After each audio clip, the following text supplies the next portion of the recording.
How long will be the lock-in period of investment contract? And according to the new policy, can the investor get capital return after 2 or 3 years? The new legislation, the RIA, says that it's just 2 years. Now, there's a debate going on in the EB5 industry if that was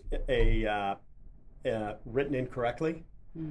Because it's the intent still 2 years from the I-526 approval.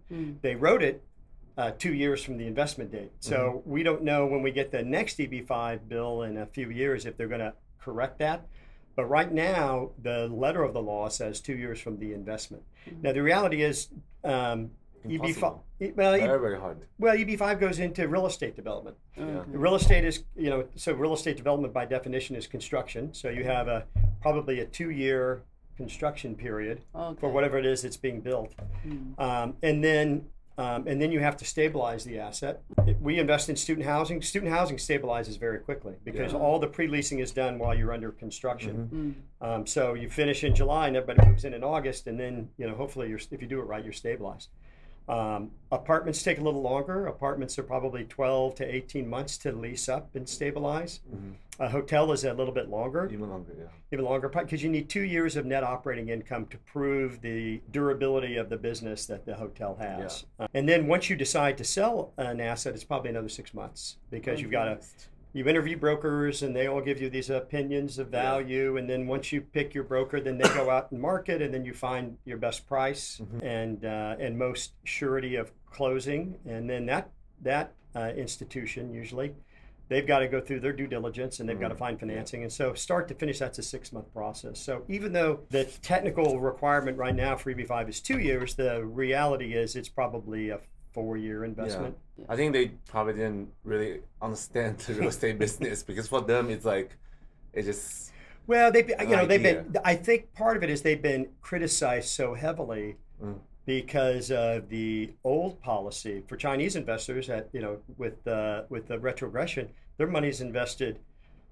2 times and 3 times, and and then they should give more visas. Yeah, that's exactly. What they solve it. I know.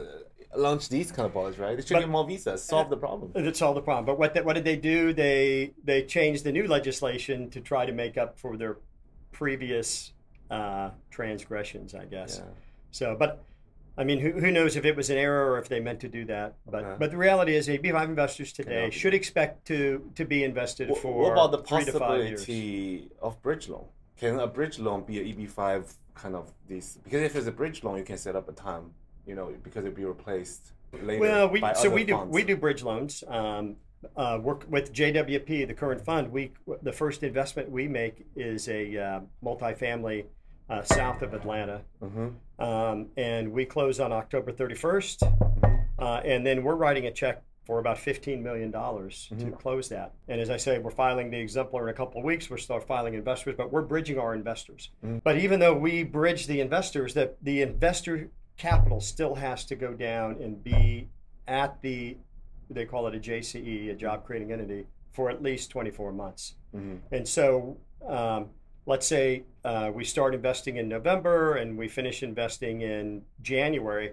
Well, we have to we couldn't sell that asset until January of 2026. Because even though we're bridging it, you still have to have the last investor has to have his money in there for 24 months. Now, the reality is, of course, it's going to be longer than that because of construction, stabilization, and finding a way to sell it. So, but there technically could be some bridge loan, right? Because the project's already finishing up. You have a sell buyer already. It's just like a period of time, 1 or 2 years. Still, the investor money still has to be down at the JCE for 2 years. Okay. Because I'm really confused by some projects, like they're already ending, right? They say you can get in when it's almost ending, then they can still get the jobs. But how they decide? You can still if you set up a bridge loan, then I think that the consensus is that as long as the investor comes in during construction, before they get a certificate of occupancy, a CO, that they'll get credit for the jobs. Okay. What about even though the jobs may have occurred, if it's a 20-month construction cycle and the investor comes in at month 19, they still get credit for all those jobs that have already happened, as long as they set it up so that they identified the fact that they were going to have a bridge loan.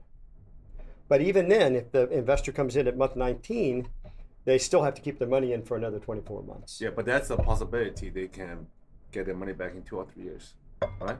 If they Yes, already come in yes. very end, Yeah. especially if these projects already got a buyer or something, then Right. it's very possible. Yes, but they still have to. Their money has to be in the JCE for 24 months. Okay. But yeah, they could come in. They could come in at the very end of construction as long as there was a bridge loan and it was structured properly. Yeah. Then stay they get within the credit. operation period. Then they sell the project, you get money Right, back. right. Yeah. It just needs to be structured. Mm-hmm.